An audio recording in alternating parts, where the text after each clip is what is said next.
প্রার্থী ঘোষণা থেকে প্রচার বা ভোটের দিনও বারে বারে সংবাদ শিরোনামে উঠে আসতে দেখা গিয়েছে এই কেন্দ্রকে। লোকসভা নির্বাচনে গোটা বাংলা, বিশেষত উত্তরবঙ্গের ক্ষেত্রে অন্যতম গুরুত্বপূর্ণ কেন্দ্র এই বালুরঘাট। ভোট ঘোষণা হওয়ার পর থেকেই রাজনৈতিক মহলের বিশেষ নজর থেকেছে এই কেন্দ্রের দিকে।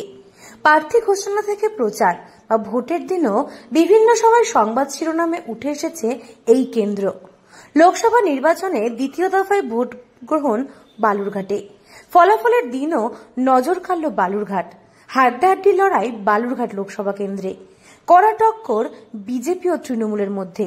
যদিও শেষ পর্যন্ত জয়ী বিজেপি প্রার্থী তথা রাজ্য বিজেপি সভাপতি সুকান্ত মজুমদার। গণনা কেন্দ্রে সকাল থেকেই হাড্ডাহাড্ডি লড়াই চলে দুই প্রার্থীর মধ্যেই। বলে দিচ্ছে যে কোন বুথে কত ভোট পড়বে এবং তার মধ্যে কত ভোট ওরা পাবে আর আমরা কত ভোট পাবো বা বিপক্ষে কে কত ভোট পাবে, এটা কিভাবে সম্ভব হয়। সুতরাং আমি নির্বাচন কমিশনকে, আমি বালুরঘাট লোকসভা কেন্দ্রের একজন প্রার্থী হিসাবে আমি চ্যালেঞ্জ জানিয়ে বলছি যে এই তিনটা বিধানসভার সমস্ত যেগুলো মেশিন আছে, যেগুলো আমাদের ইভিএম মেশিন এবং ভিভিপ্যাট দুটোকে পরীক্ষা করার ব্যবস্থা করা হোক নির্বাচন কমিশনের পক্ষ থেকে। যদি নির্বাচন কমিশনের সাহস থাকে চ্যালেঞ্জ দেওয়ার, তাহলে চ্যালেঞ্জ নিক।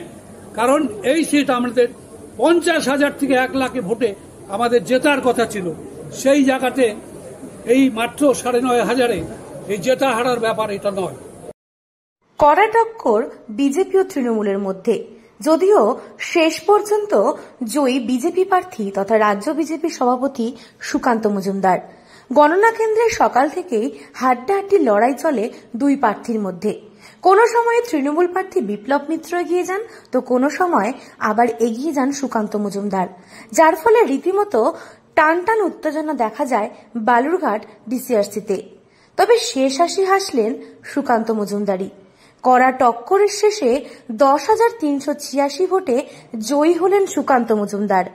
বালুরঘাট লোকসভা কেন্দ্রে গভীর রাত পর্যন্ত গণনা পুনর্গণের পালা পেরিয়েই রাত প্রায় 2টো নাগাদ সার্টিফিকেট দেওয়া হয় সুকান্ত মজুমদারের হাতে। কাউন্টিং সেন্টার ছাড়ার আগে 3টি বিধানসভা এলাকার সমস্ত ইভিএম পরীক্ষা করার দাবি তোলেন তৃণমূলের পরাজিত প্রার্থী বিপ্লব মিত্র। গঙ্গারামপুর বিধানসভার 25টি বুথে রিকাউন্টিং চেয়েছিলেন তৃণমূল। 386 হয়েছে।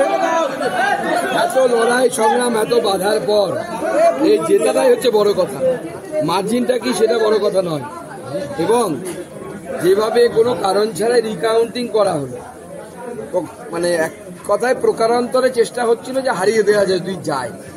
আমার কর্মীরা দাঁতে দাঁত চেপে চোখে চোখ রেখে শেষ পর্যন্ত লড়াই করেছে। এই জয় আমি পশ্চিমবঙ্গবাসী এবং আমার এই জেলার ভারতীয় জনতা পার্টির সাধারণ কর্মীদেরকে আমি এটা উৎসর্গ করলাম। এটা এই জায়গায় ইভিএম হ্যাক করে নিয়েছি। ইভিএম যদি হ্যাকই করা যায় তাহলে তো ভারতীয় জনতা পার্টি যদি করতো তাহলে তো ভারতীয় জনতা পার্টি 19টা পেত, তৃণমূল 29টা পেয়েছে। তার মানে তৃণমূল হ্যাক করেছে। আর তাহলে মুখ্যমন্ত্রী ওনার জন্য হ্যাকিং করেন, মুখ্যমন্ত্রী ওনাকে ভালোবাসেন না। উনি আমাকে শুভকামনা জানিয়েছেন, কংগ্রাচুলেশন জানিয়েছেন। যদিও গণনা হয়ে যাওয়ার পরেও জেলা প্রশাসন শংসাপত্র দিতে দেরি করছে বলেই দাবি বিজেপি প্রার্থীর। প্রশাসন বালুরঘাট আসনে জয়ের শংসাপত্র দিতে দেরি করছে বলেই অভিযোগ করেন সুকান্ত। রিকাউন্টিং এর পরেও বিজেপি প্রার্থী জয়লাভ করে। দক্ষিণ দিনাজপুর থেকে সুস্মিতা গোস্বামী রিপোর্ট, লোকাল 18 বাংলা।